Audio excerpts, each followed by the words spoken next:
Hello, അപ്പൊ നമ്മളിന്ന് taste നൂഡിൽസിന്റെ കുറച്ച് ഐറ്റംസ് ട്രൈ ചെയ്യാൻ പോവാണ് കേട്ടോ. അപ്പൊ കുറെ വീഡിയോസിലൊക്കെ ഞാൻ ഭയങ്കര ബിൽഡപ്പിൽ കുറച്ച് വീഡിയോസ് ഒക്കെ കണ്ടു. അപ്പൊ അതിന്റെയൊക്കെ സത്യാവസ്ഥയും കൂടെ നമുക്ക് അറിയണമല്ലോ. അതിന് വേണ്ടി നമ്മൾ ഇന്ന് ടേസ്റ്റ് നൂഡിൽസിന്റെ റെഡി ടു ഈറ്റിലെ കപ്പപ്പുഴുക്കും അതുപോലെ തന്നെ നല്ല ഷാപ്പിലെ മുളകിട്ട മീൻകറിയാണ് കേട്ടോ ട്രൈ ചെയ്യാൻ പോകുന്നത്. അപ്പൊ ദേ ഇതിന്റെ കവറിംഗ് ഒക്കെ ഇങ്ങനെ പൊളിച്ചെടുക്കുമ്പോൾ ഇതുപോലൊരു സിൽവർ കളർ കോട്ടിങ്ങിലുള്ളൊരു കവറിംഗ് ആണ് കേട്ടോ വരുന്നത്. ഈ കവറിംഗ് ഒക്കെ കണ്ടാൽ തന്നെ അറിയാം എത്രത്തോളം ഹൈജീനിക് ആണ് ഈ ഐറ്റംസ് ഒക്കെ എന്നുള്ളത്. പിന്നെ ഇതിൽ പ്രിപ്പയർ ചെയ്യുന്ന കാര്യങ്ങളും മറ്റ് സംഭവങ്ങളെല്ലാം അതിന്റെ ബാക്കിൽ കൊടുത്തിട്ടുണ്ട് കേട്ടോ. അപ്പൊ നമ്മൾ ഇതുപോലെ പാനിൽ കുറച്ച് വെള്ളം എടുത്ത് ചൂടാക്കിയിട്ട് ഇതിങ്ങനെ തന്നെ കവർ പൊട്ടിക്കാതെ തന്നെ ഇടുമായിരുന്നു. അല്ലാതെ നിങ്ങൾക്ക് കവർ പൊട്ടിച്ച് നമ്മൾ വീട്ടിൽ ഫുഡൊക്കെ ചൂടാക്കും പോലെ പാനിലേക്ക് ഡയറക്റ്റ് ഇട്ട് ചൂടാക്കി എടുക്കുകയും ചെയ്യാം കേട്ടോ.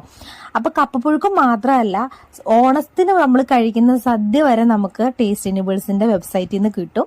അപ്പോൾ ഇത് പറഞ്ഞതുപോലെയൊക്കെ തന്നെയാണ് ഇതിന്റെ ടേസ്റ്റിന്റെ കാര്യം വരുന്നത്. നല്ല ടേസ്റ്റ് ആണ് കേട്ടോ എനിക്ക് തോന്നിയത്.